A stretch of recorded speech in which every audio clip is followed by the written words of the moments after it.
Euh, voilà, Zéou, tu introduis ou je m'introduis tout seul?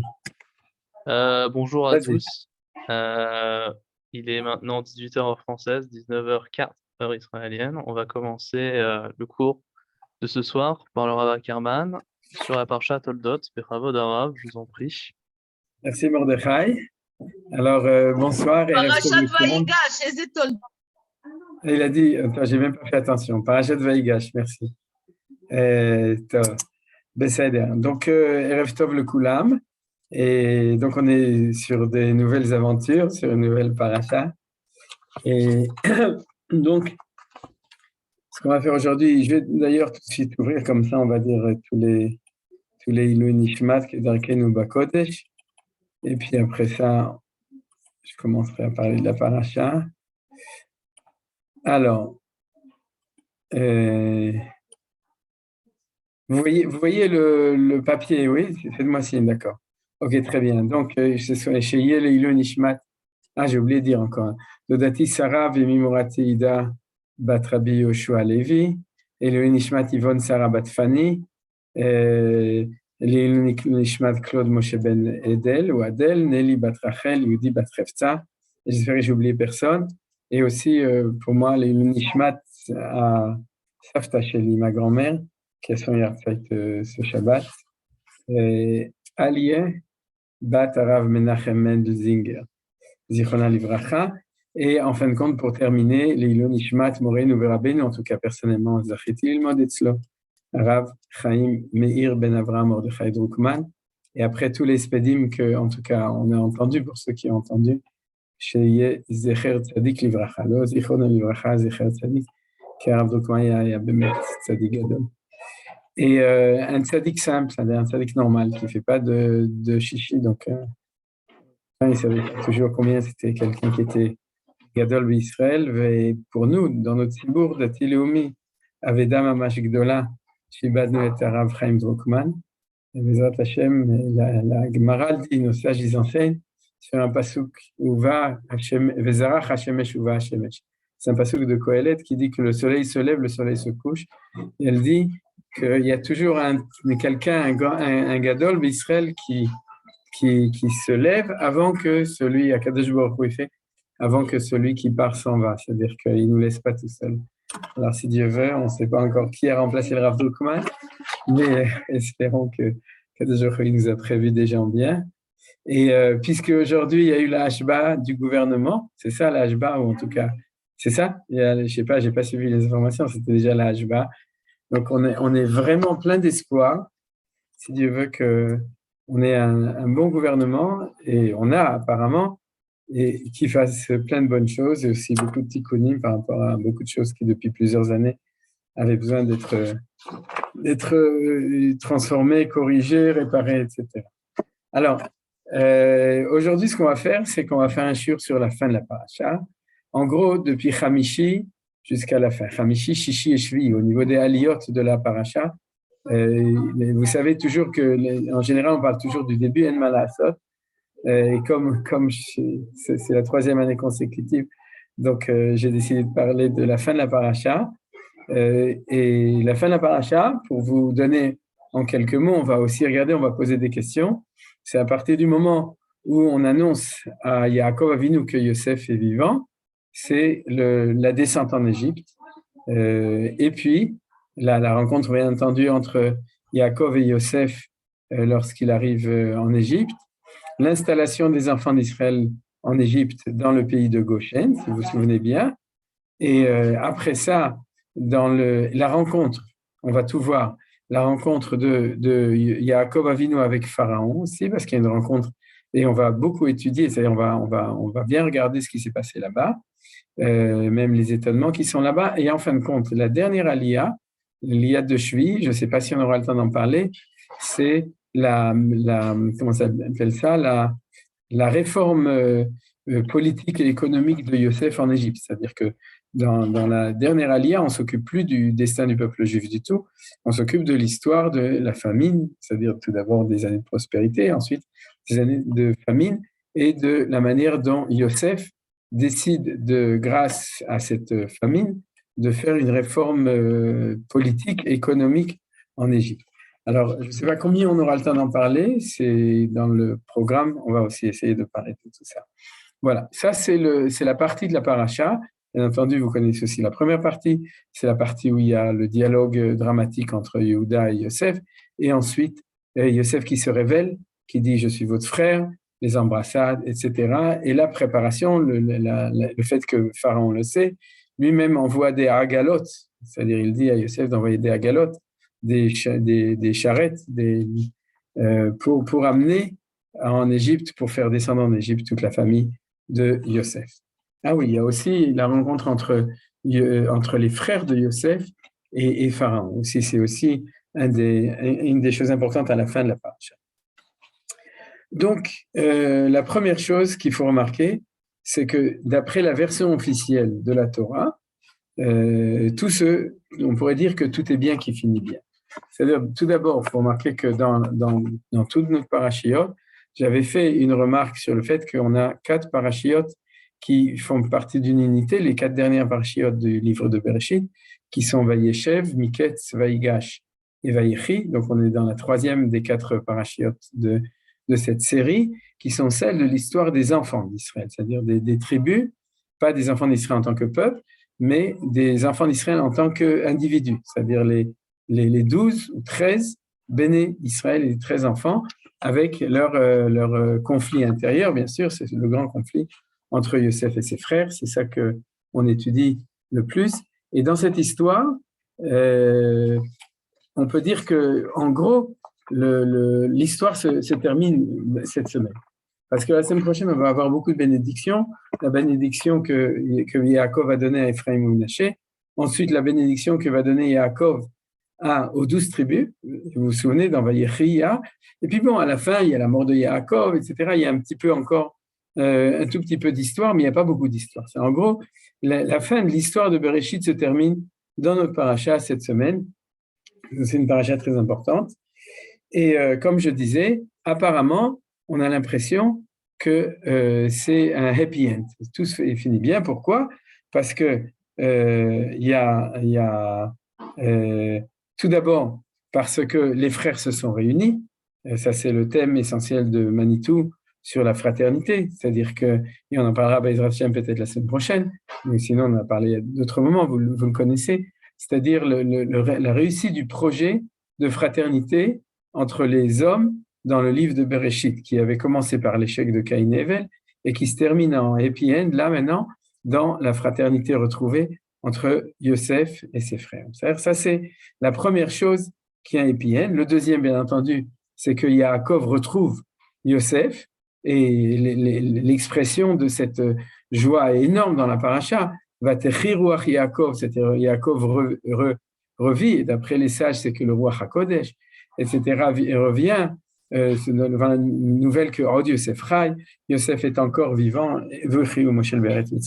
donc c'est les 2 points très importants au niveau de la famille du peuple juif, du peuple d'Israël, les retrouvailles entre Yaakov et son fils Yosef, qui était le plus grand drame de sa vie, le fait de penser que Yosef avait disparu, et ensuite aussi la réunification, la paix qui se fait entre tous les frères. De plus, il faut aussi se souvenir qu'il y avait la famine. C'est-à-dire, jusqu'à maintenant, on a vu l'esprit de famille, maintenant on va voir l'esprit de famine, et que il y avait cette famine, et que les enfants d'Israël, et c'est la raison pour laquelle ils sont partis, c'est la raison en tout cas l'officielle, j'ai pas imprimé les psukim parce que ça fait partie de la première partie de la paracha, donc je vous cite par oral. Quand Yosef se révèle à ses frères, et il leur dit, ne vous inquiétez pas, vous aviez pensé me faire du mal, mais c'est Elohim Chashava Tova, Dieu avait tout prévu pour le bien, puisqu'en fin de compte, tout ça, ça a été pour que je devienne le vice-roi d'Égypte et que je sauve l'Égypte et tout le Moyen-Orient de la famine. Et grâce à ça, vous allez être sauvés parce que vous allez venir ici, vous serez nourris, logés dans le pays de Goshen grâce à moi. Donc ça, c'est, a priori, si on lisait la Torah au premier niveau, on se dirait, mais c'est extraordinaire, tout est bien fini, la famille s'est réunie, tout le monde est beau et tout le monde est gentil, et en plus, ils sont sauvés de la famine grâce à Yosef Atzadik. Voilà, ça c'est la lecture a priori des choses. Maintenant, je vais prendre pour lire cette partie, la lecture de Manitou, et vous comprendrez d'ailleurs que c'est exactement le titre, Projet Galout au galop, c'est-à-dire combien, en fin de compte, au lieu que ça devienne une très belle histoire où ils se sont réunis et puis on attend la fin de la famine et bien entendu après, ils vont tous rentrer à la maison en Eretz Israël. Vous savez que ça ne s'est pas passé comme ça. Mais au contraire, ce qu'on a ici, c'est qu'on a quelque chose de tout à fait différent qui va être en fin de compte la manière dont le peuple juif, sans s'en rendre compte d'ailleurs plus ou moins, c'est-à-dire en partie oui, parce que Hachem va le dire, mais rentre dans cette descente en Égypte qui est le début du processus de l'exil de Galout, de l'exil d'Égypte. Et ça, c'est beaucoup moins joyeux, c'est beaucoup moins drôle. Et en fin de compte, c'est un petit peu comme ça, c'est ça qu'on va lire. Alors pour ça, je vais de nouveau prendre toujours la lecture de Manitou, et c'est ça qui va nous accompagner. La seule chose, les grandes idées, pour ceux qui ont l'habitude des idées de Manitou, vous les connaissez, mais ce qu'on va faire, c'est qu'on va un petit peu regarder plus à la loupe les textes de cette fin de paracha à la lumière de ce que enseigne Manitou. Alors quel est l'enseignement dont je parlais ici? C'est celui du messianisme selon Joseph, c'est-à-dire selon Yosef, c'est-à-dire de la Meshichiout selon Yosef. Alors, un des grands enseignements de Manitou, c'est qu'il y a deux conceptions messianiques, la conception de Yosef et la conception de Yehuda. Celle de Yehuda, c'est une Meshichiout, un messianisme national du peuple juif dans son pays. C'est-à-dire, lorsqu'on est en Eretz Israël, à ce moment-là, on a un processus de réussite, parce qu'il ne faut pas oublier que Meshichiout, c'est deux choses. C'est tout d'abord une royauté, Malchut, puisque on dit jamais Mashiach, on dit toujours Melech HaMashiach. C'est-à-dire, c'est le roi Messie, contrairement aux autres religions ou aux autres manières d'enseigner, où on croit que le Mashiach, c'est un grand rabbin. Non, c'est un roi. Et donc, c'est une situation où la Malchut, la royauté, c'est la royauté du peuple d'Israël sur son pays, sur sa terre. Et c'est comme ça que le Mashiach vient, avec en plus, la mesure où Yehuda, c'est celui qui est, en tant que fils de Léa aussi, celui qui est le plus proche, on pourrait dire, d'une religiosité, d'un lien avec Dieu qui est dévoilé, qui est clair et net. C'est un État messianique en Eretz Israël, selon la Torah, ce dont le peuple juif a rêvé. Toujours, c'est ce qu'on appelle le Mashiach ben David, a priori. Maintenant, le grand chidouche de Manitou, c'est que dans l'idée il y a deux messies, il y a le Mashiach ben Yosef et le Mashiach ben David, ou ben Yehuda. Alors, a priori, le projet messianique de Yosef est complètement différent de celui de Yehuda. Pourquoi? Et de Yehuda et de ses frères dans le cas. Et parce que Manitou va aussi nous expliquer qu'à cause de cette différence tellement grande, c'est comme ça qu'il y a eu la machloket, cette tellement grande discussion entre les frères qui a fait que les frères étaient même prêts à faire disparaître Yosef. Alors, c'est quoi le rêve de Yosef? Le rêve de Yosef, c'est, on pourrait dire, il faudrait commencer de cette manière-là. Tout le monde est d'accord qu'en fin de compte, le projet messianique n'est pas un projet du peuple juif, c'est un projet universel. C'est-à-dire que tout le monde entier doit vivre un projet de Géoula, de rédemption, de tout ce que vous voulez, et tel que c'est décrit d'ailleurs de manière très claire dans les prophéties, par exemple de Yeshayahu, etc., que le processus messianique, en fin de compte, à la fin, sera un processus universel. Alors, comment est-ce qu'on arrive à un processus universel?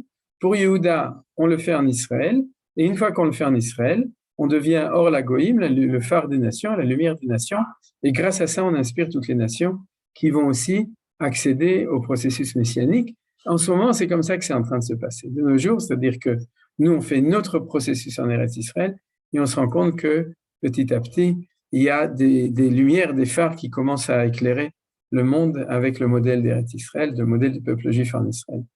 Maintenant, l'idée de Yosef, elle est complètement opposée, c'est-à-dire qu'il dit, si on veut réussir une messianité universelle, c'est-à-dire sauver le monde, en fait, alors il faut aller dans le monde pour le sauver, et il faut être le génie qui va sauver le monde là où il est. Alors, où est-ce qu'il va?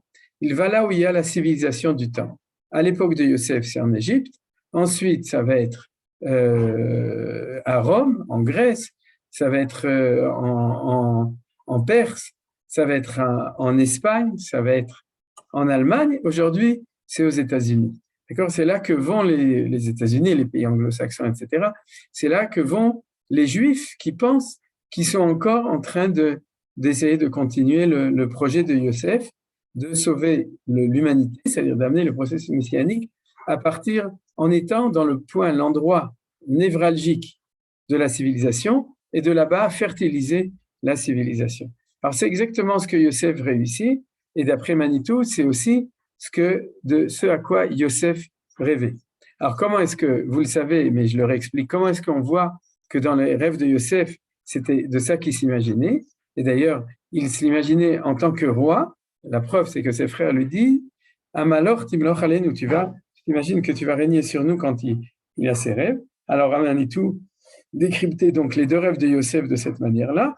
Le rêve, et c'est ça qui est important, le premier rêve, c'est le rêve où le premier rêve, c'est le rêve du blé, et le deuxième rêve, c'est le rêve des étoiles. Alors, le rêve des étoiles, ça c'est le chidouche de Manitou, c'est que les étoiles, c'est la nuit, et que même le soleil et la lune, tout le monde se prosterne devant son étoile. C'est lui la star, et quand on rêve d'étoiles, c'est qu'on rêve d'un processus qui est dans la nuit.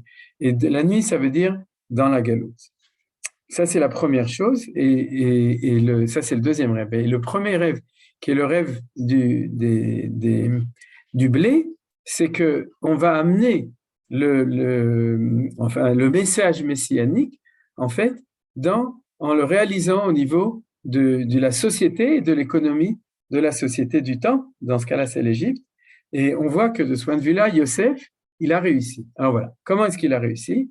La première chose, c'est qu'il devient l'inspirateur, le vice-roi d'Égypte, mais il est plus que le vice-roi, parce que le vice-roi, c'est qu'il est en dessous de Paro.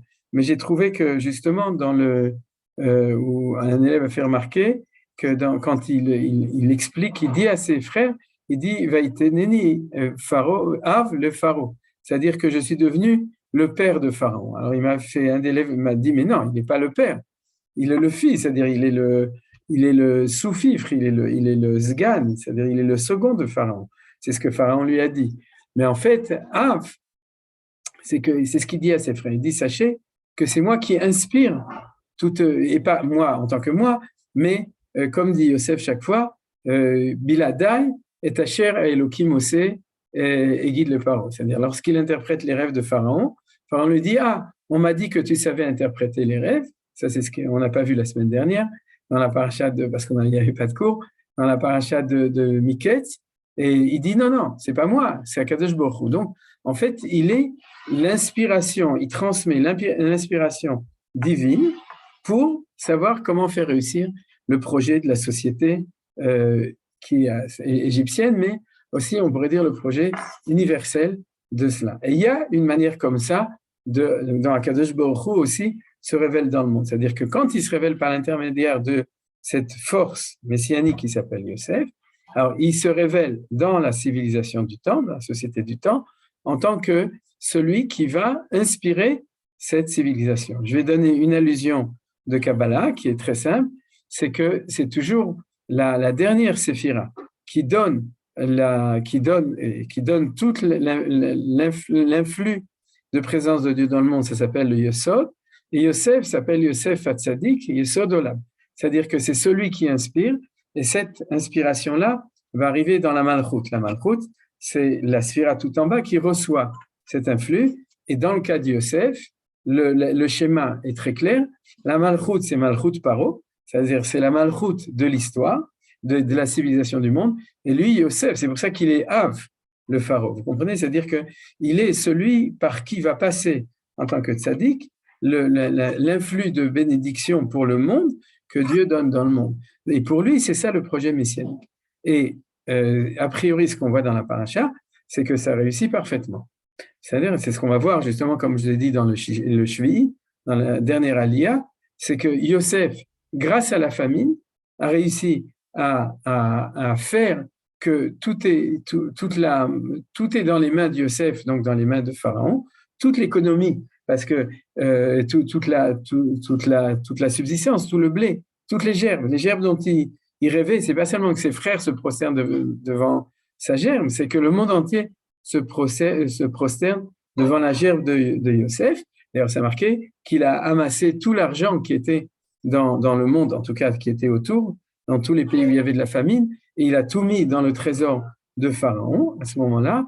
Et donc, a priori, il a complètement réussi ce projet. Non seulement il a réussi, mais il a réussi aussi à rallier à ce projet toute sa famille, puisque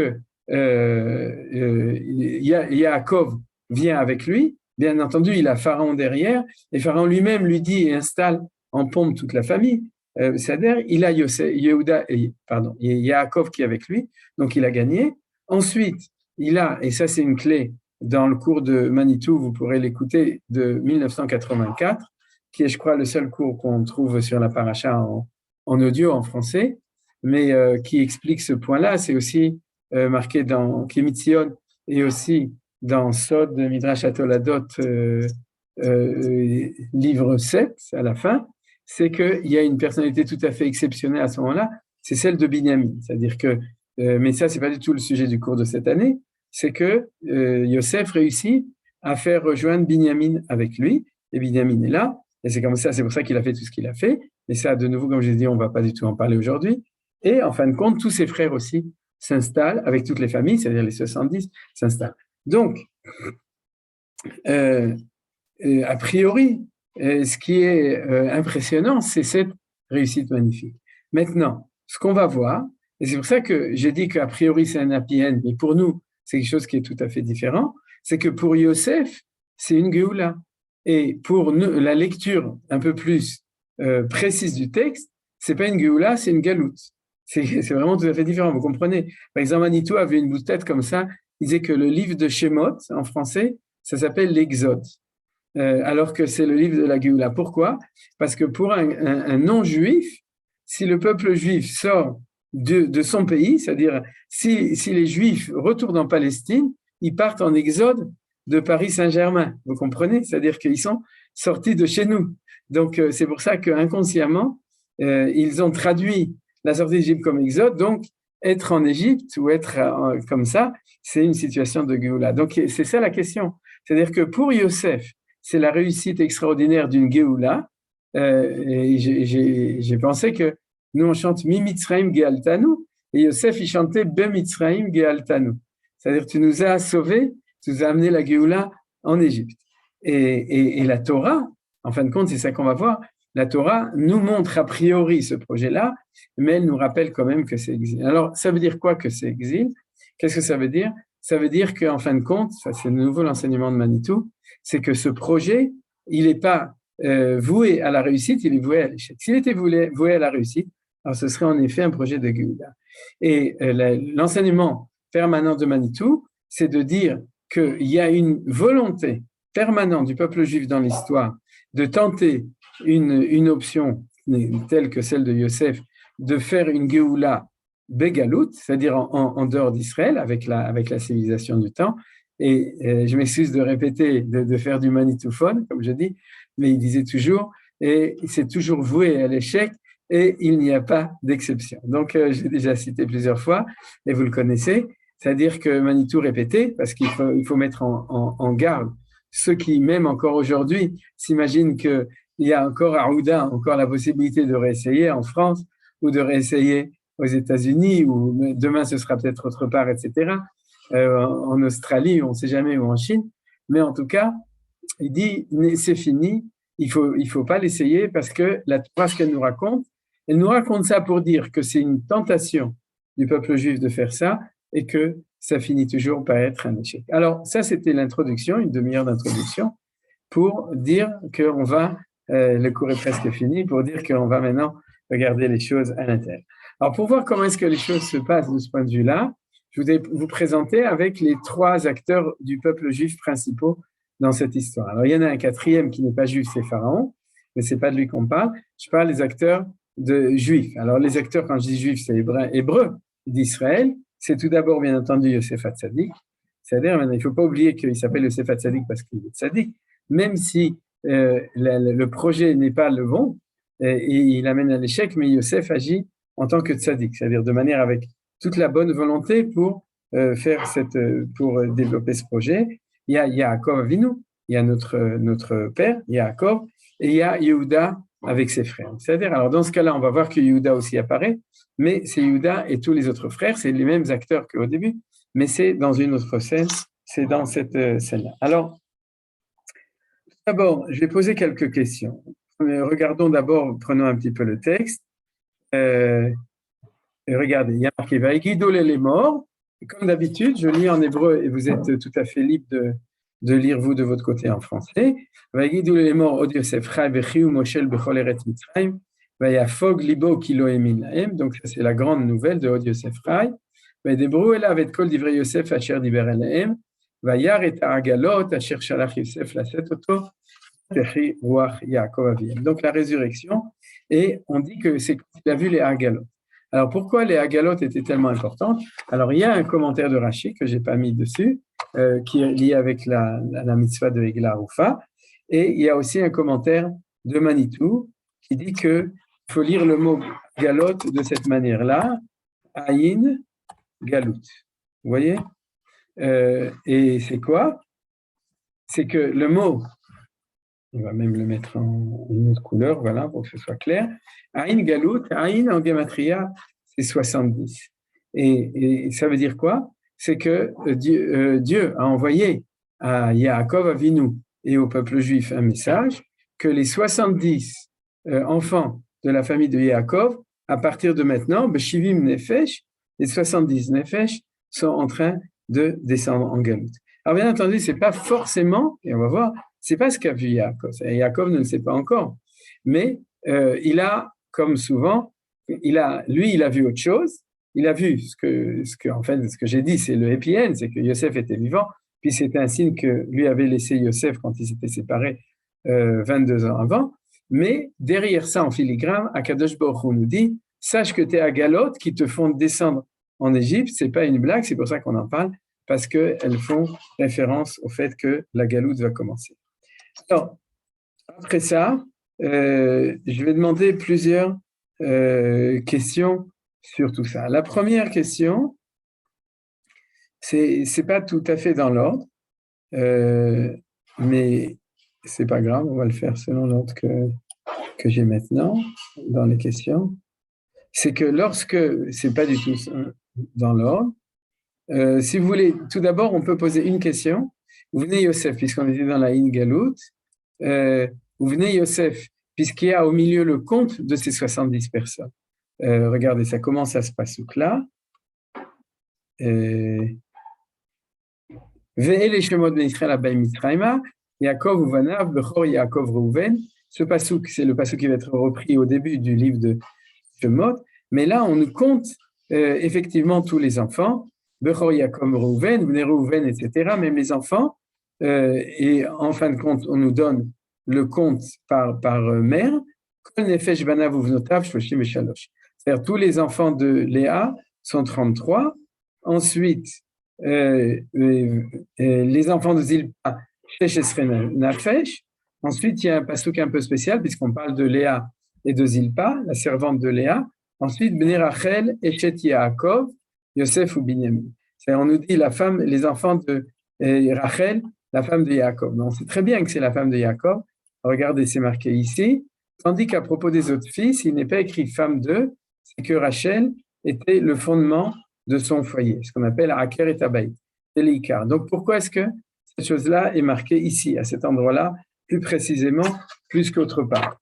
Ensuite, on a donc les enfants de Bnei Rachel, les enfants de Rachel, Baasar, 14, et ensuite les enfants de Bila, 7. Kol nefesh avali Yaakov Israël et Tzerichom ilvan et Bnei Yaakov Kol nefesh 66. Donc il y en a 66 qui descendent. Et ensuite, et regardez, un très beau Rashi ici. J'ai trouvé ceci dans Vaïkra Rabba. Lorsque Esav a quitté Canaan, sa famille ne comptait que 6 personnes. Lui-même et ses 5 fils, donc ça ne fait pas grand monde, que le texte appelle les nafshot au pluriel, littéralement les âmes de sa maison. Vous savez que Nefesh, quand on compte les Nefesh, et alors qu'ici, il y a marqué, regardez, il y a marqué Kol à Nefesh, au singulier, et dans le verset suivant aussi, vous venez Yosef Asher ben Israël Nefesh Naim, il y a marqué de nouveau 2 au singulier, et à la fin, Kol Nefesh le Bet Yaakov, Abba Mitzrayma, Shivi'im. C'est-à-dire que 3 fois dans ces 2 psukim, quand on compte, on appelle les enfants ou les âmes qui descendent, les personnes, dans la traduction, on dit la personne. C'est-à-dire toute la personne qui descend en Égypte au singulier. Et Rashi dit, ils adoraient en effet la descendance de Esav et ses enfants des divinités multiples, ils étaient idolâtres. La famille de Yaakov, en revanche, en comptait 70, et la Torah les appelle personne nefesh au singulier, littéralement l'âme, parce qu'elle n'adorait qu'un seul Dieu. Donc la réponse de Rashi est très belle. Le fait qu'on ne croit en un seul Dieu, on est monothéiste, donc nous-mêmes on est un, et ça se révèle quand on fait un compte. C'est-à-dire que ce qui se révèle quand on compte les 70 âmes du peuple juif, c'est l'âme collective du peuple juif.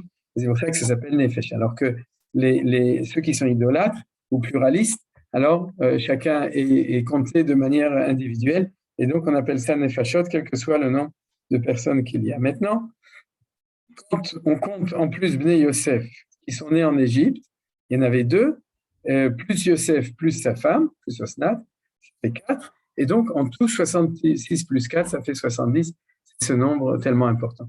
Maintenant, tous les commentateurs font remarquer qu'il y a un problème, c'est que quand on compte précisément, et ça c'est toujours comme ça dans la Torah, c'est qu'il n'y en a que 69, il en manque un. Ça, alors il y a vous regarderez tous les commentateurs, Rashi, Ben Ezra, chacun va amener à une autre explication qui est ce 70e qui manque dans le compte. Et c'est la même chose. Il y a toujours 70 et pourtant il n'y en a que 69. Donc, ça c'est encore une des questions. Alors ensuite, regardez, quand Yosef, donc quand ils arrivent tous, à ce moment-là, Yosef dit à ses frères, il y a un dialogue assez intéressant, Vayomer Yosef Elecha vel bet aviv, et élève Agida le paro v'omra elav achayu bet avi asher beretz Kanaan ba'u elai. Donc il va dire, toute ma famille est arrivée, Vanashim roetzon, ki anshem ikneayu v'tzonam karam v'chosher lameviu. Donc tout de suite quand il va raconter, il leur dit qu'ils sont tous des bergers de moutons, c'est-à-dire des pasteurs de troupeaux, mais c'est pas marqué de troupeaux, c'est des troupeaux. D'ailleurs, il est marqué aussi, regardez, du bétail, mais en fait, il faut rentrer dans le détail. Ils sont roetzon, c'est-à-dire qu'ils sont des bergers de troupeaux de moutons et de chèvres. C'est-à-dire, c'est le petit bétail. Donc, pourquoi est-ce que c'est tellement important? Il leur dit, lorsque Paro vous appellera et vous demandera bien entendu quel métier vous faites, c'est-à-dire que quand les frères arrivent, la première chose qui va intéresser Pharaon, c'est qu'ils sortent leur carte de visite pour savoir combien de doctorats ils ont quand ils arrivent chez Pharaon. Donc,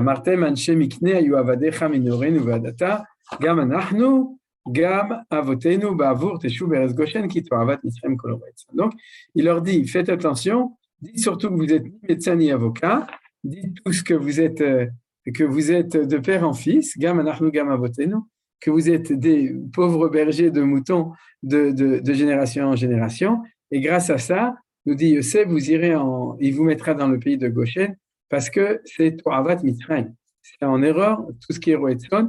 Et Rashi précise parce que le mouton est pour eux une divinité. Le Ibn Ezra, j'ai remarqué que c'est un petit peu comme il dit, Ibn Ezra était en Inde et donc il savait qu'il y avait les vaches sacrées. Donc en Égypte, il y avait les moutons sacrés et donc il dit, puisque vous vous occupez d'élever des moutons et que les moutons c'est sacré, donc il va vous mettre dans le pays de Goshen. Alors, tout ça, et ensuite, c'est exactement ce qui s'est passé, c'est-à-dire qu'il a pris même les 5 frères qui étaient les plus miskénim, ou Rachid dit les moins robustes, ceux qui n'avaient pas l'air forts, car si Pharaon les avait trouvés robustes, il en aurait fait des soldats. Donc, vous voyez que tout ça, c'est une scène qui est montée de toutes pièces par Yosef, où il leur dit absolument tout ce qu'ils sont obligés de dire à Pharaon. Il y a toute une mise en scène extrêmement précise. Vous devez avoir l'air de pauvres juifs, miskenim, neber, comme on dit chez nous, qui sont pas forts, pour que surtout ils vous mettent pas dans son armée, et qui ne savent rien faire d'autre que d'être tailleurs, d'être éleveurs de moutons. C'est-à-dire, c'est vrai qu'ils étaient tailleurs, parce qu'ils n'étaient pas en Eretz Israël. Alors donc, c'est ça qui se passe. Vayomer Pharaon elecha mama asechem. Vayomru el Paro, Roetson, Avadecha, Gam Anachnu, Gam Avotenu, il répète la phrase, etc. Vamru el Paro, la gourbe Aresbanu, qui admirait la Tson, Asher Lavadecha. Donc, ils sont venus là-bas parce qu'ils cherchent où faire paître leurs moutons. Qui kaved ara berzknan, vaïta, Yeshun Avdecha, Berez Goshen. Et donc, Pharaon fait une grande déclaration, il n'y a pas de problème, on va installer ces gens dans Eretz Goshen. D'accord. Sauf qu'il dit à la fin, Ve'im yadat v'yesh ba'em anshe chayil v'samtim sarem mikne ala sherli. C'est-à-dire qu'il dit, si jamais, il a quand même essayé de les récupérer, en faire des soldats, il a vu qu'il y avait peu de chance, mais il a dit, si qu'il y ait parmi des hommes de mérite, nomme-les inspecteurs des bestiaux de mon domaine. C'est-à-dire que j'imagine que Pharaon avait des moutons, mais les moutons qu'il avait, ce n'étaient pas des moutons pour manger, c'était les moutons sacrés. Et il a dit, peut-être que si des gens chez toi qui sont spécialistes, qui sont vraiment des grands éleveurs de moutons, à ce moment-là, mets-les sur mes moutons. L'histoire raconte apparemment que les Juifs se sont débrouillés pour ne pas le faire, bien entendu. Et donc, pourquoi est-ce que cette histoire est tellement importante? Ça, c'est la première question que je voulais poser. La deuxième, qui est encore plus bizarre, c'est lorsque, dans la suite, lorsque Yosef amène son père devant Pharaon. Il lui dit comme ça, regardez, Vayavé, Yosef dit Yaakov Vayamadé ou Lifne Paro, Yaakov et Paro, Vayomer Paro, Yaakov Kama, Yemesh Nechaïcha. Donc, Pharaon lui demande quel âge tu as. Il voit un vénérable vieillard, il lui dit quel âge tu as, et la réponse de Yaakov est très bizarre. Il lui dit comme ça, Vayomer Yaakov el Paro, Yemesh Nemegurai, Shloshim Meachana. Et il répond à la question, il aurait dû s'arrêter là, puisqu'on lui a demandé quel âge il avait. Quand un roi demande, tu donnes la réponse à ce qu'on doit te demander. Mais ad veraim ayu yemesh nechayai velo esegeu yemesh nechayabotai bime megure. Donc ma vie a été terrible, c'est-à-dire mais ad veraim. Vous imaginez le chilul Hashem, c'est que Yaakov, au lieu de dire Baruch Hashem, mon fils s'appelle Yosef et c'est son vice-roi, et je suis tellement fier de lui, et tous les autres enfants sont extraordinaires, etc. La seule chose qu'il lui dit, il dit que ma vie a été courte, 130 ans, c'est rien du tout, et en plus, le pire, c'est que c'était une mauvaise vie. Vraiment, on ne comprend pas du tout pourquoi est-ce que Yaakov, il dit ça devant Pharaon. Vous êtes d'accord? J'imagine que c'est le genre de questions que vous posez quand vous lisez la paracha Shabbat ou avant Shabbat. C'est vraiment extrêmement étonnant. Tout d'abord, le linge sale, on lave en famille, même si c'est vrai, et c'est vrai que Yaakov n'a pas une vie magnifique, mais ce n'est pas devant Pharaon qu'il fallait le dire. D'accord? Rachi rajoute les années de pérégrination, c'est-à-dire ce qu'on appelle Megouraï, les années de mon état d'étranger, toute ma vie, j'étais étranger sur terre. Alors, de nouveau, c'est un petit peu étonnant. Alors, je vais donner encore deux questions. Je vois que le temps avance et que sur le programme de Yosef à la fin, je peux que poser la question, quel est le programme génial de Yosef? On le verra un tout petit peu, puisqu'il a racheté toutes les terres et il a déplacé toutes les populations. Si on a le temps, on le verra. Mais en tout cas, c'est comme j'ai dit, la dernière Aliyah. Il a fait une réforme économique totale en déplaçant toutes les populations d'Égypte d'un endroit à l'autre et en rachetant toutes les terres. Et du coup, en mettant un impôt de 20%, Chomesh, un impôt de 20% sur les récoltes. C'est-à-dire que les récoltes, tout d'abord, les Égyptiens sont devenus les esclaves de Pharaon, et sur la récolte, ils ne doivent recevoir que 80%. Bon, mais ça colle a priori, c'est qu'il a réussi à faire une structure étatique viable où il y a un impôt de 20% qui est imposé automatiquement, ce qui permet d'entretenir l'État et Pharaon. Donc, en fait, c'est une réforme économique assez logique. 20% aujourd'hui, c'est pas considéré comme quelque chose d'excessif, ni au niveau de l'économie moderne, et ni d'ailleurs, maintenant que je pense, qu'au niveau du Maaser, lorsqu'un juif donne le Maaser, il donne environ 20% aussi. Vous savez, il y a le Maaser Rishon, le Maaser Sheni, Trouma. Si on fait le compte de tout, ça fait environ aussi 20%. Donc, on retrouve la même proportion. Mais en tout cas, quel est le but exact de Yosef dans toute cette réforme? Et là, comme je l'ai dit, je ne sais pas comment on aura le temps, mais une phrase, je dirais à la fin. Et il y a une question aussi que je me suis posée, c'est est-ce que Yaakov avait vraiment l'intention de descendre en Égypte? Alors, si vous voulez, c'est clair, et ça, on l'a vu, ce que la Torah nous raconte ici, c'est qu'en fin de compte, il y a deux identités dans le peuple juif, comme on a dit, Yehuda et Yosef. Et au niveau phénoménologique professionnel, Manitou le répète tout le temps. L'identité de Yehuda reprend l'identité de Yaakov, qui est Yoshev Ohalim, qui reprend l'idée de Evel, qui était Roetson, etc. C'est les bergers d'un côté, les agriculteurs de l'autre. Vous vous souvenez de ça? Hein, d'accord. Alors, ça commence avec Caïn et Evel, et on voit très clairement que dans cette chose-là, il y a d'un côté Yosef qui met tous ses frères dans leur position d'être Roetson. C'est-à-dire, vous êtes les Roetson et moi, je suis celui qui s'occupe du blé. C'est-à-dire, vous vous occupez des moutons et moi, je m'occupe de l'économie du blé. Maintenant, normalement, dans le projet de Dieu tel qu'il est prévu et qui est expliqué, l'homme du blé, c'est l'homme de la civilisation, et l'homme, le berger, comme Moshe Rabbeinu qui est berger, comme David Améler qui est berger, c'est celui qui, en tant que berger, s'occupe de ses frères. C'est pour ça que chez les protestants, on appelle ça un pasteur, c'est-à-dire, sauf qu'ils ont un petit peu pasteurisé la vocation par rapport à nous, mais c'est-à-dire, le pasteur qui s'occupe des moutons, c'est celui qui s'occupe de l'autre. Alors, regardez comment ça se met en place dans cette situation-là. C'est-à-dire qu'au lieu que Yosef amène Yehuda et ses frères en tant que pasteurs dans le palais du roi pour réussir cette vocation de s'occuper des autres en tant que l'homme de la spiritualité, il les met dans un ghetto. C'est-à-dire que ce qu'il dit, vous allez être les Juifs, miskenim, comme j'ai dit, qui sont enfin dans votre ghetto, occupez-vous de votre histoire de religion, etc. Regardez, c'est un pasouk qui est marqué un petit peu avant. Je vais le retrouver, Bezrat Hashem, tout de suite. Voilà, le pasouk 28. Vet Yehuda shalach lefanav el Yosef leorot lefanav goshna vayavo arza goshen. C'est-à-dire qu'on voit que, comme je vous ai dit, Yehuda apparaît dans le rôle essentiel de celui qui va être le Rav ou le responsable de tous les frères de Yosef qui sont à Goshen. Et ça veut dire quoi, le Horot, le Fanav?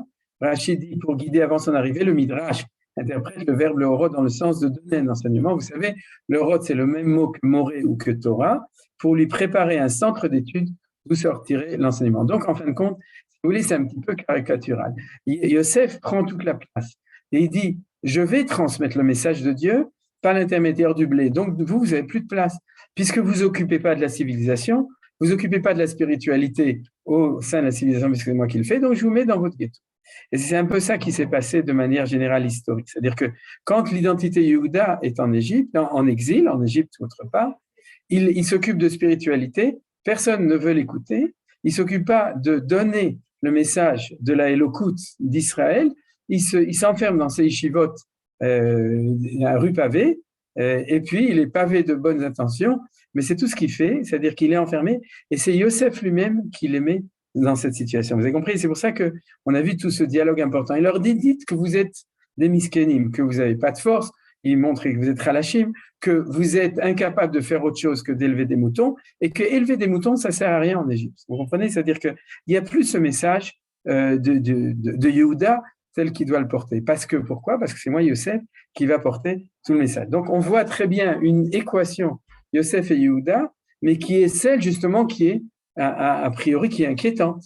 Elle est inquiétante dans les deux sens. Tout d'abord, parce que Yehuda va se scléroser dans un ghetto, c'est-à-dire que toute sa Torah, ça va être une Torah d'enfermement au lieu d'être une Torah qui est claire, puisque c'est ça que le pasteur doit faire. Il doit s'occuper du monde, de l'humanité. Et d'un autre côté, Yosef qui se prend toutes ses prérogatives, mais qui les met toutes au service de l'Égypte dans cette révolution économique du blé. Voilà, ça c'est l'équation un petit peu, si on peut voir de ces deux choses-là. Alors, qu'est-ce qui se passe avec Yaakov Avinu? Et c'est ça, avec le temps qui nous reste, qu'on va regarder. Alors, ce que je vous propose, c'est comme ça, et c'est basé sur des commentateurs, c'est que Yaakov Avinu, Yaakov est très clairvoyant de tout ça, il n'a absolument pas l'intention de descendre en Égypte. Pour lui, bien qu'il dise, regardez, il dit Vayomer Israël, Rav Od Yosef Benichai, Elcha Verenu Beterem Amut. C'est-à-dire qu'il ne dit pas je vais descendre en Égypte, il ne dit pas je vais m'installer en Égypte, il dit que je vais aller et je vais aller le voir avant de mourir. J'ai trouvé ce commentaire dans le commentaire du Sforno, Rabbi Ovadia Sforno, qui dit sur ce verset, il dit comme ça, Elcha verenu, Lo she'agur sham kidvarav. Et pas que je vais habiter là-bas comme ses paroles. Parce que, et les paroles précédentes que j'ai pas mis dans les versets d'avant de Yosef, et les paroles de Pharaon, c'est extraordinaire, Yosef est là, et venez, je vous emmène des agalotes pour être sûr que vous allez tout prendre avec vous, que vous n'allez plus rien laisser là-bas. Vous vous souvenez que Paro dit Altachos al kelechem, surtout ne vous inquiétez pas de vos petits kélim, etc. Ça nous rappelle quelque chose. Les kélim de Yaakov pour lesquels il était reparti de chez Laban pour les amener en Israël, il dit c'est extraordinaire, prenez tout, laissez là-bas, c'est pas grave, vous serez nourris, logés, etc. ici. Et Yaakov Avinu dit non. Il dit mon fils est vivant, donc je le vois. Alors je vais aller le voir, je vais l'embrasser, je vais dire bonjour, on va rester pendant une semaine, on va boire le thé ensemble et se raconter des histoires. Et puis après, Ani Choser Abaïta, je reviens à la maison. Ça, c'est la lecture des choses de la position de Yosef. Vous voyez, c'est les mots qui sont importants. Donc, Vaïsa Israël v'chol asher lo, Vayavo be'er shava, Vaïsbar zvachim, leloke aviv Yitzhak. Donc, il offre des offrandes, ça d'Afka, ça prouve qu'il a une crainte, c'est ce qu'explique le Ramban, parce que il offre.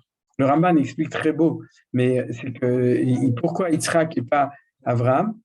Yitzhak a la vertu de rigueur, il a quand même peur de ce qui se passe en Égypte. Il est très conscient que l'Égypte, c'est l'exil, il connaît l'exil, il le connaît de son expérience avec Lavan, et donc, il n'offre pas des offrandes à son grand-père, qui est la vertu de Chesed, mais celle de la vertu de Gvura, de Hira, ça c'est l'expression du Ramban, et il offre des Zvachim. Or, Zvachim, c'est justement ce qu'on appelle des shlamim, ce qui amène le shalom.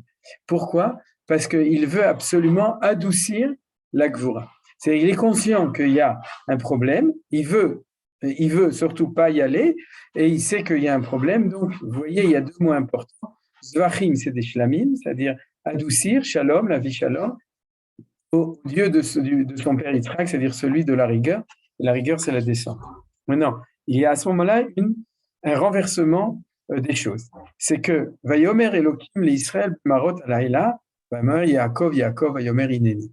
C'est-à-dire que Hachem Midatadin, vous voyez, on a de nouveau ici plein de choses, on l'avait étudié les fois d'avant, et il se présente à lui Marot alayla. Les visions nocturnes, il n'y a pratiquement jamais marqué dans le Chumash ces mots Marot alayla. Je ne sais même pas s'il y a une autre fois où il y a une prophétie où il y a marqué Marot alayla. Ça veut dire quoi? Il lui dit, sache que maintenant, les visions de maintenant, c'est les visions de la nuit, c'est les visions de l'exil, et c'est pour ça, comme dit Manitou, qu'il lui change son nom. Jusqu'à maintenant, c'est Vaïssa Israël, regardez. Ici, il y a marqué Vayomer Israël, Elcha Verena Beterem Amut. C'est-à-dire que ici, c'est Israël, et comme on sait de Manitou, c'est l'identité d'Eretz Israël. Il arrive à Beersheva, il offre ces choses-là, et Dieu lui dit, c'est fini, tu ne t'appelles plus Israël, tu t'appelles maintenant Yaakov. Mais Yaakov comprend que c'est comme ça, et il lui dit, Ineni, la saute, si c'est comme ça, je suis quand même là, bien que ce n'est pas ça que je veux. Mais, qu'est-ce que lui dit Yaakov, Akadosh Baruch Hu, qu'est-ce qu'il lui dit? Il lui donne un message qui est extrêmement important. Et en fin de compte, il lui annonce que tu n'es pas là pour aller voir Yosef, mais tu es en train de descendre en Égypte. Voilà. Il lui dit, Vayomer Anochi el Elohe Avicha, celui dont on faisait référence avant, celui des visions nocturnes de Yitzhak Avinu, donc de la difficulté de la descente en Égypte, Altira Mireda Mitzrayima. Donc il lui fait une déclaration.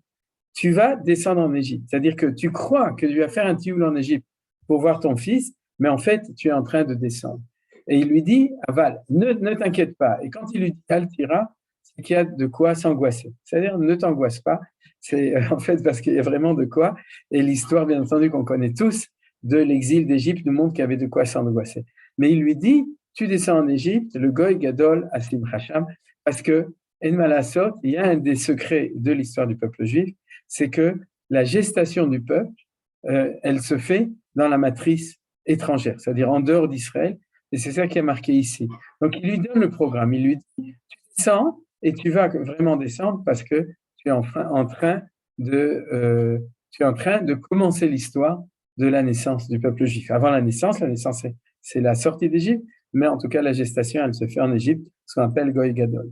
Alors, dit Rashi, il avait tout à fait raison, ne crains pas de descendre en Égypte, parce qu'il était tourmenté à l'idée de devoir quitter Eretz Israël. Donc, vous voyez que Rashi aussi a lu les choses comme ça.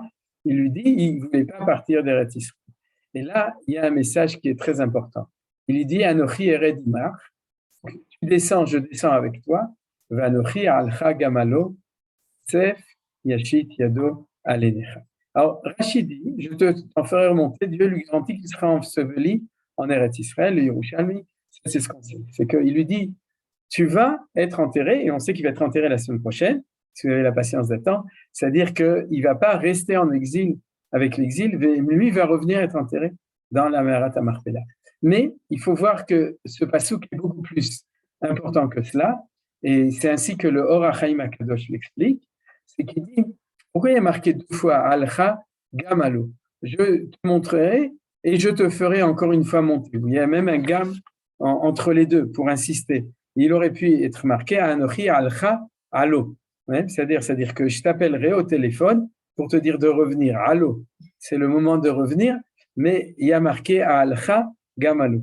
Et du coup, le Or HaChaim dit, le Gam Allo, c'est que toi, tu vas avoir la chance de revenir individuellement, même avant l'exil d'Égypte, puisque tu seras encore enterré par Yosef et tes enfants, etc., dans la Marat Marpella. Mais ça, c'est le Gamalo. Mais le premier Alcha, c'est que je vais monter le peuple d'Israël et je le ferai remonter. C'est-à-dire, de même que je descends avec toi en Égypte, ce qu'on appelle la Shrina en exil, de même, je remonterai. Alors ça, c'est un point qui est le plus important. Il lui dit, tu crois que tu pars en Tioul, et tu crois aussi que tu pars en Tioul, et Yosef est en train de croire qu'il est en train d'amener la Géoula. Non. Tu es en train de descendre en exil, mais ne t'inquiète pas. Premièrement, je suis avec toi en exil. Shrina Begalout, c'est Anochi Eredimar. C'est important. Et deuxièmement, c'est un exil. Et d'un exil, on sort. Et donc, Anochi Alcha Gamalo. Pas comme pense Yosef, c'est-à-dire que c'est là-bas que va se réussir le projet. Pas du tout. Il y aura une sortie d'Égypte. Et c'est le même Anochi. C'est-à-dire, moi qui descends avec toi en Égypte, c'est moi aussi qui remontera. Et c'est de là aussi qu'on sait que quand on revient d'exil, on revient avec Akadosh Baruch Hu et avec la Shrina. C'est la Shrina revient avec nous, ou nous, on revient avec la Shrina à ce moment-là. Et ça, tous ces éléments sont essentiels pour que Yaakov comprenne que c'est pas ce qu'il pensait, mais que c'est en effet, et que c'est pas non plus ce que Yosef pensait, mais qu'on commence l'histoire de l'exil. Alors, Yaakov mi Beersheva. Et du coup, on comprend pourquoi il y a marqué Yaakov. Vous vous souvenez? C'est Israël qui était parti de Hebron pour aller à Beersheva. Et après ce rêve et cette chose-là, alors c'est Yaakov qui se lève de Beersheva pour partir en Égypte. Parce qu'il sait déjà qu'il reprend cette identité d'exil. Mi Beersheva. Vaïsou bnei Israël et Yaakov. Viens, mais pas. Et qu'est-ce qui a marqué en plus? ויקחו את מקניהם ואת רכושם אשר רכשו בארץ כנען ויבואו מצרימה יעקב וכל זרעו איתו בניו ובני בניו איתו בנותיו ובנות בניו וכל זרעו הביא איתו מצרימה. Et qu'est-ce qui est marqué dans ce passouk? Qu'ils ont tout pris, vous voyez? Ils ont pris leur miknehem, leur rouge qu'ils avaient pris en Eretz Canaan pour venir en Égypte. Et quelque chose qui est étonnant. On aurait dû mettre ce passouk à quel endroit? Quand il sort de Hebron ou quand il sort de Beersheva? Vous me suivez, d'accord? Quand il sort de Hebron, à ce moment-là, il a dû marquer qu'il a pris les hagalot avec tout son recouche et avec tout son mikné et avec tous les enfants, comme il est marqué ici. Banav, vnei vanav, notav, vnot vanav, bechol zaro, vito mitzrayim. Et pourquoi c'est marqué après Beersheva? Alors, si vous voulez, je vous propose des choses de cette manière-là. Au début, il n'est pas parti avec tout son recouche et avec tous ses enfants. Il a pris 3 hagalotes, malgré ce qu'avait dit Pharaon et Yosef, venez vous installer, etc., pour aller voir son fils Yosef, pour lui dire bonjour, pour lui dire au revoir, et puis c'est tout, et pour revenir. Et puis lorsqu'il entend ce qu'il entend à Beersheva, alors il comprend que la galoute a commencé. Et c'est à ce moment-là, il retourne à Hebron, il va tout chercher, il va prendre vraiment toutes les hagalotes, et c'est à ce moment-là qu'il décide d'amener tout le monde. Puisque, Inéni, il a dit à Kadosh Baruch Hu, j'ai compris que c'est ça qui est en train de se passer.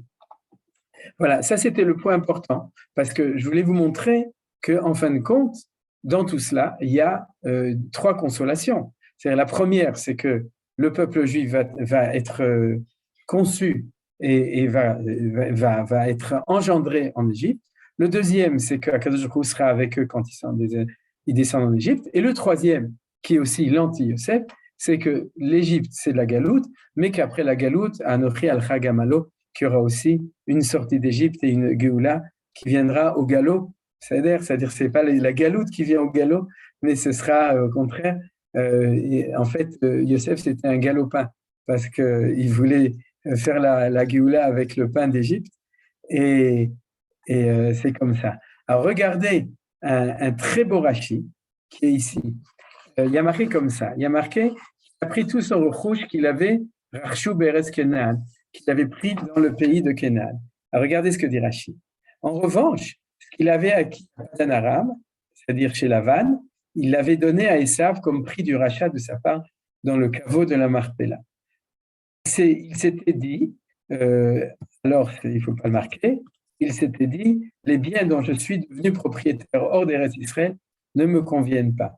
C'est ainsi qu'il écrit, dans ma sépulture que je me suis creusé, Kariti, il a empilé l'or et l'argent en tas, Kéri, et a dit, Esav, prends tout cela en échange de la Marat Marpella. Alors il y a deux points importants, c'est qu'il a acheté de Esav, la part de Esav dans la Marat Marpella, et c'est grâce à ça que Ésaü n'est pas enterré là-bas et que Yaakov, lui, est enterré parce que Esav n'a jamais reconnu le droit, complètement le droit d'aînesse de Yaakov, donc il a fallu l'acheter, c'est ce qu'on appelle la vache Kéri, vous voyez ici, Kéri, qui est marqué ici, mais d'un autre côté, le point qui est essentiel, c'est une grande nouvelle, c'est que Yaakov est resté 6 ans pour se faire une petite fortune chez Lavan, vous vous souvenez? C'est-à-dire que quand le moment était venu de partir, il a dit non, j'ai encore 6 ans, il a travaillé très très dur pour se faire une belle richesse qui est racontée. Et de manière étonnante, nos sages nous disent qu'une fois qu'il est arrivé en Eretz Israël, il a décidé qu'il ne voulait pas de cet argent que pour lui. C'était pas le bonheur, mais c'est le salaire, et c'était de l'argent qui n'était pas propre pour lui, pour Yaakov Avinu, donc il n'en voulait pas. Alors bien entendu, après, il l'a utilisé comme il l'a utilisé, mais il ne voulait pas l'argent de Lavan.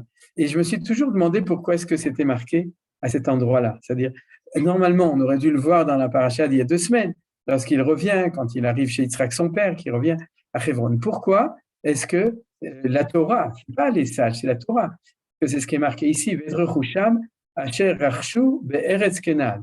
Donc, c'est le seul endroit de la Torah où c'est marqué clairement que le Rechush, c'était celui d'Eretz Kenan, donc ça pose un problème, et c'est comme ça que les Chachamim ont dégagé.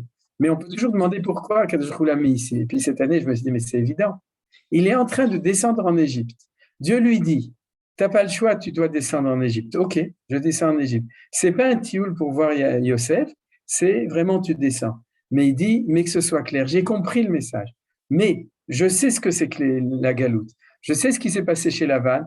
J'ai compris que ce n'est pas la peine de rester là-bas et que je ne veux pas de tout ce que j'ai gagné. Et c'est maintenant qu'il fait cette déclaration-là, dans le Midrash, donc dans la Torah, pour dire que son intention est la même par rapport à sa descente en Eretz Israël. Même si Dieu nous a promis, Yaakov dit, je ne veux rien de tout ça. C'est en fait, il fait une opposition permanente au projet de Yosef de ce point de vue-là. Il prévient, ne croyez pas que si je suis obligé de descendre, je descends, mais ne croyez pas que je fais partie du rêve de Yosef de devenir le père du vice-roi d'Égypte et d'être assis sur le trône, à côté du trône de Yosef et de Pharaon en Égypte. Rien de tout ça. Je connais l'histoire, j'ai vécu cette histoire chez Lavan et je déclare que je n'ai aucune intention de profiter de quoi que ce soit de tout ça. Alors maintenant, pour terminer, ça va nous permettre de comprendre 2 choses. Tout d'abord, c'est 69 qui était 70. Alors, ce que je vous dis, c'est marqué dans le Daz et Kenim, non, Tosfot Yeshanim, et aussi dans le Or HaChaim HaKadosh aussi, c'est que regardez, après qu'on nous dit que Dieu lui a dit qu'il descendra avec lui, etc., il y a marqué Ve'ele Shemot Ben Israël Ba Mitzrayim. Et le Vav, c'est toujours le Vav Achibour qui lit avec ce qu'il y a d'avant. Et qu'est-ce qu'ils disent? C'est que quand on compte les 69, qui est le 70e? C'est Akadosh Baruch Hu, c'est la Shrina qui descend avec eux. Alors, les autres Pérouchim, ça va, mais celui-là, c'est le plus beau. C'est-à-dire que il faut savoir que quand Yaakov descend en Égypte avec sa famille, le fait que la Shrina, elle descend avec nous, c'est pas n'importe quoi. C'est quelque chose qui est même dans le compte effectif des choses. C'est celui qui va compléter les 70. Et pour terminer, on va voir, on va répondre à la question de la question de ce qu'il dit à Pharaon. Vous vous souvenez? C'est qu'il dit à Pharaon cette phrase tellement bizarre. Ici, où est-ce qu'elle est? Voilà. Quand il lui dit,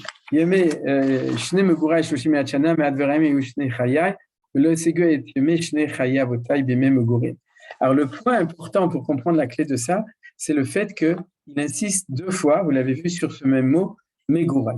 Et Megurai, c'est l'antithèse comment ça s'appelle, de Yeshiva. C'est-à-dire, il y a trois mots.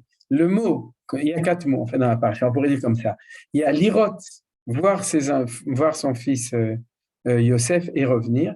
Ensuite, Megurai, c'est s'installer, mais en tant que de manière temporaire. La gour, guerre, c'est celui qui est temporaire. Ensuite, la chevet, c'est s'installer définitivement. Et ensuite, les chos. Les chos, c'est s'accrocher à l'endroit où on se trouve. Et c'est intéressant parce que Yosef dit à ses frères, maintenant on n'a peut-être plus le temps si on le voit le passou, mais vous le retrouverez, il dit, vous viendrez en Eretz Goshen, ve Yashev Temba, ve Achzuba, et vous allez vous accrocher au Eretz Goshen. C'est-à-dire qu'on voit de nouveau que le langage de Paro et de Yosef, c'est le langage de vous allez vous installer ici parce que c'est ici que le Messie va arriver et c'est ici que la Géoula va arriver. Et Yaakov, c'est celui qui fait la plus grande opposition. Tout le temps dit non, non, non. Tout d'abord, je vais juste le voir. De lui dit, tu vas descendre. Ok, je descends, mais je descends. Je ne veux pas profiter de l'argent de Chutz La'aretz, de cet argent de Lavan et donc dans le futur, etc. Et je suis un guerre. Je ne suis pas un touchable, je suis un guerre. Et c'est pour ça qu'il le dit à Pharaon. C'est-à-dire, qu'est-ce qu'il dit à Pharaon? Il fait une déclaration d'intention. Ne t'imagine pas que je suis venu ici pour m'installer chez toi, comme Yosef s'imagine et comme tu t'imagines, de faire une ahouza, de faire une yeshiva. Je suis là en tant que guerre. Et comme il y a marqué deux fois, comme on dit toujours, à la guerre comme à la guerre. Et pourquoi est-ce qu'il lui dit ça? Exactement pour ça. J'ai trouvé un très beau, regardez, Rachid le dit, mais un très beau commentaire du Targum Yonatan. Le Targum Yonatan, vous savez, c'est un Targum qui donne aussi des midrashim, et il dit comme ça. Deux fois, il y a marqué deux fois.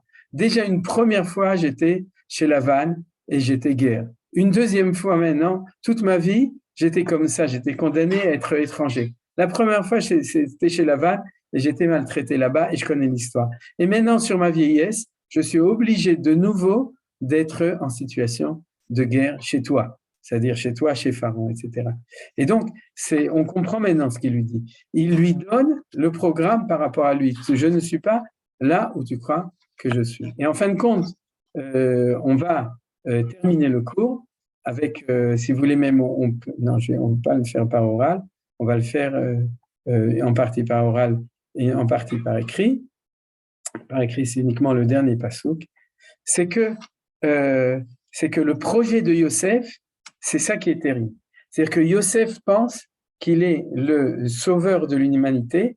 Il fait deux choses. La première chose, c'est qu'il transforme tous les Égyptiens en esclaves de Pharaon. Et la deuxième chose, c'est qu'il les déplace, c'est-à-dire il les exile de leur région à une autre région. Et il s'imagine par là qu'il va faire une révolution économique. Une révolution économique dans laquelle, au niveau de l'organisation économique, tout est centralisé chez le pharaon, et tout est centré, c'est-à-dire il a un rêve économique qui est extrêmement puissant. Mais c'est un rêve de centralisation, au contraire de gouverner les choses de manière centrale. Et entre parenthèses, je pense que c'est la différence entre un projet messianique de celui qui s'occupe du blé et de celui qui garde des moutons. Parce que vous savez que quand on garde des moutons, on est par définition, on est des indépendants. Le berger, c'est quelqu'un qui, avec sa flûte et puis son truc, il se promène, etc. C'est-à-dire, et d'abord, il est rêveur, heureusement, et puis ensuite, en plus de ça, il y a toute une notion de liberté, de non-centralité de l'économie, etc., de chacun, etc. Alors qu'au contraire, l'économie dont rêve Yosef et qu'il fait adopter à l'Égypte, c'est l'économie centralisée et la réussite du projet justement par une grande puissance, influence du pouvoir central. Et c'est exactement la révolution qui est marquée ici. Or, qu'est-ce qui se passe? Ce rêve devient un cauchemar. Pourquoi il devient un cauchemar? Parce que c'est pour ça que Mitzrayim va devenir Beth Avadi, la maison d'esclavage. Parce que c'est pas que les Hébreux qui sont esclaves, comme disait Manitou, mais c'est l'endroit où tout le monde est esclave. Et c'est qui est-ce qui a instauré ça? C'est Yosef qui l'a instauré. Il croit qu'il sauve ses frères et qu'il sauve l'humanité comme ça, mais en fait, il est en train de créer le cauchemar de l'exil, puisqu'il transforme l'Égypte en maison d'esclavage. Et la deuxième chose, en maison d'exil, puisqu'il prend tous les Égyptiens et il les exile d'un endroit à l'autre. Le Midrash nous dit qu'il l'a fait pour le bien des Hébreux, mais c'est de l'ironie. Il pensait qu'il était en train de créer le bien du peuple juif et de l'humanité aussi, en faisant les choses de cette manière, mais c'est ça qui va se retourner, qui va faire que, en fin de compte, ce rêve deviendra un cauchemar. Et on va finir là-dessus. Vayeshev Israël be'eretz Mitzrayim, be'eretz Goshen, ve'erzouba, ve'ifru, ve'irbu meod. Donc cette multiplication, elle va se faire en Égypte, mais elle va se faire par le fait que les Hébreux sont tombés dans le panneau. Puisqu'au début, ils ont dit à Pharaon, la gourbe arès banou, on est venu uniquement pour être guerre, et ensuite ils s'installent, et ensuite ils s'accrochent, voyez, vayarzou. Et c'est contre cette chose-là que voulait lutter Yaakov quand on fait cette lecture, et c'est pour cette chose-là que Yosef pensait que c'était une Géoula, et comme on l'a vu avec l'enseignement de Manitou, maintenant je peux le dire, vous voyez, c'était ces choses-là, la Torah en lecture plus profonde nous montre que ce rêve de Yosef, ça va devenir en fin de compte le cauchemar de l'exil l'exil d'Égypte que nous connaissons. Je finis en toute façon avec un cauchemar. D'habitude, je finis sur un PN. C'est le Chavana, parce que cette semaine, c'est le 10 Tevet. Donc, il fallait donner un enseignement qui lie avec aussi les événements de notre histoire moderne qui ressemblent. Alors, si vous avez des questions, vous êtes invités. Et puis sinon, Shabbat Shalom. Évidemment qu'il y a des questions. La première question qui se pose, c'est est-ce qu'on est obligé de passer par l'étape Yosef pour arriver à Yehuda? Après tout ce que tu as raconté dans ce cours aujourd'hui, on sait que c'est un échec, on sait que ça a emporté avec nous l'Égypte. Est-ce qu'on est vraiment obligé de passer par l'étape Yosef? Ouais, ou alors, est-ce que le peuple juif avait la possibilité de ne pas y passer? Par exemple, ils sont partis enterrer Jacob, ils restent en Eretz Israël, ils ne redescendent pas. Une bonne question, mais dans le fond, je pense que avec tous les points d'interrogation et les points d'exclamation, parce que c'est vrai que même quand on approfondit la Torah à ce niveau-là, et c'est grâce de nouveau, on peut le dire toujours, c'est grâce à Manitou qui nous donne une lecture beaucoup plus profonde des choses, ça soulève des nouvelles grandes questions, et comme tu le demandes, Michel. Tout d'abord, il y a une phrase que j'ai entendue qu'il a dit, c'est que le peuple juif, il ne peut pas faire autrement. C'est-à-dire qu'on a une double identité. On a cette identité, et maintenant, dans une réflexion un tout petit peu plus profonde, je veux dire 2 points. Tout d'abord, c'est que l'erreur de Yosef, c'est de penser que c'est comme ça que va se réaliser ce qu'on appelle la Géoula olamite, universelle. C'est-à-dire qu'il y a quand même la Géoula d'Israël, en tant que peuple d'Israël, c'est-à-dire de devenir nous, de réussir notre identité. Et puis, il y a le fait que nous sommes les prêtres de toutes les nations, donc la Géoula universelle qui est le projet ultime quand même. Et cette dialectique, on pourrait dire, c'est la dialectique constante entre Géoulat Israël ou Géoulat Olam, universelle. Et donc, même si elle se finit en catastrophe, il y a dans ce projet, il y a l'expression de cette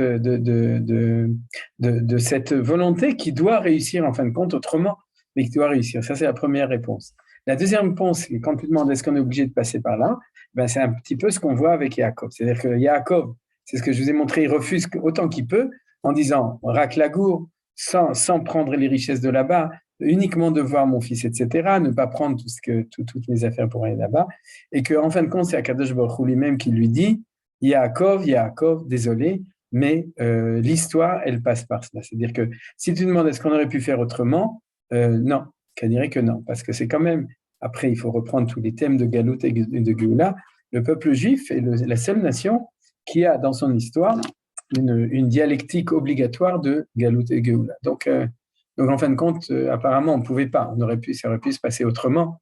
Il y a Chachamim qui disent Yaakov, Shered Beshan Shelot Shel Barzel, c'est-à-dire qu'il aurait pu descendre en Égypte enchaîné dans des chaînes de métal, comme ce qui s'est passé au moment, par exemple, de l'exil de Rome, où les Juifs ont été envoyés à Rome enchaînés.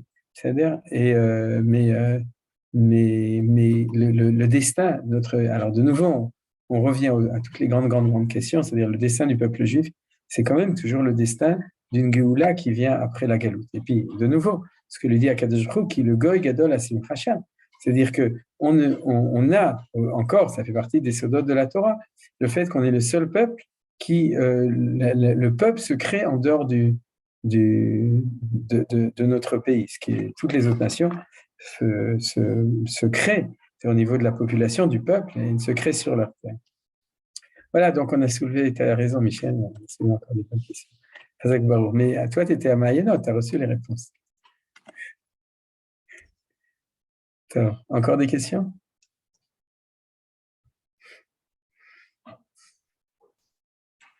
Oui, Nadine. Quand Dieu dit à Beersheba, il dit à Yaakov, je vais descendre avec toi, et après, il lui dit, et Elecha Gam Alo, ça veut dire qu'il va revenir avec lui, avec Yaakov.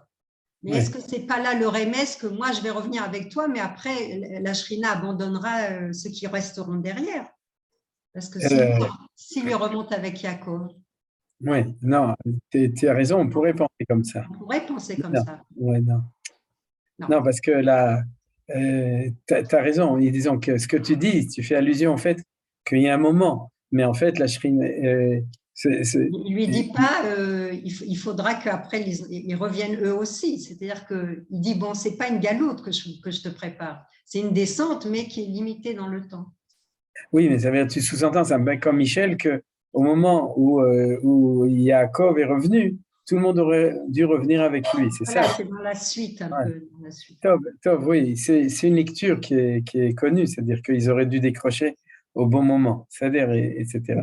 Maintenant, d'un autre côté, dans la tradition, par exemple, quand Hachem se révèle à Moshe Rabbeinu au moment du Sné, du buisson ardent, il lui montre qu'il est là-bas.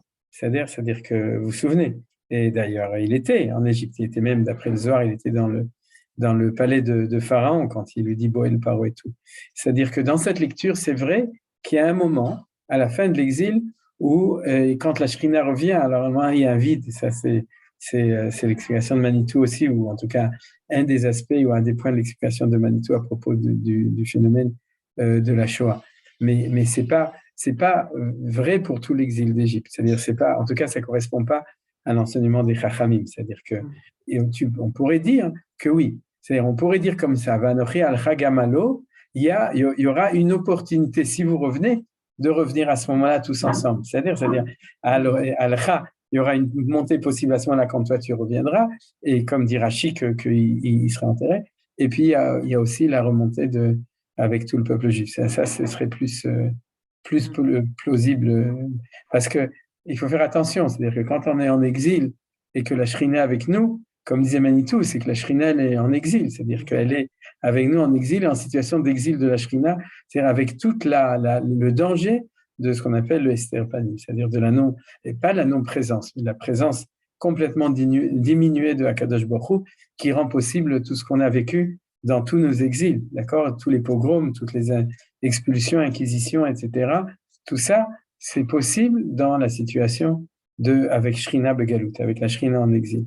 Le moment à la fin où, quand le peuple juif sort complètement, où il peut y avoir, ou en tout cas en général, où il peut y avoir un moment, comme tu dis, de Shrina qui revient complètement, ça c'est un sujet important, mais c'est difficile de le lire comme ça. On peut, mais c'est un petit peu difficile de le lire comme ça, à cet endroit-là. C'est toi, Chazak. À mon avis. Hein. Et comme je ne suis pas d'avis, toi, quelqu'un d'autre veut.